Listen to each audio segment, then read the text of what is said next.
IPS তো শুধু ব্যবহারই করেন, কিন্তু সার্ভিস কি করেন? একটু পরামর্শ হবে ইনশাআল্লাহ। তাহলে আজকে আমার ভিডিওটা দেখেন কিভাবে সার্ভিস করবেন। আমি মোহাম্মদ তারেক রহমান আপনাদের সাথে আছি। প্রতি ১ বছর পরপর আইপিএসটি ব্যাটারি থেকে সংযোগ বিচ্ছিন্ন করে একটি ভুলুয়ারের সাহায্যে বাতাস দেন।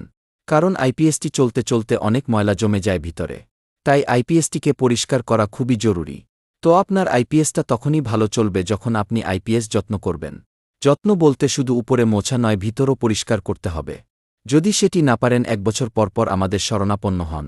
আমরা আপনার আইপিএসটিকে বেসিক সার্ভিস সহ সম্পূর্ণ ক্লিন করে দিব। এতে আপনার আইপিএস দীর্ঘদিন চলবে। তো দেরি কেন, আজই স্ক্রিনে থাকা নাম্বারে যোগাযোগ করুন। মনে রাখবেন, যত্ন না করলে রত্ন মিলবে না। আপনারা যারা করবেন তারা সাবধানে করবেন। জুতা পরে নিবেন, প্রয়োজনে হাতে হ্যান্ড গ্লাভস পরে নিবেন। কারণ ইলেকট্রিক শট খাওয়ার সম্ভাবনা থাকতে পারে। তাই অবশ্যই সতর্কতা অবলম্বন করবেন।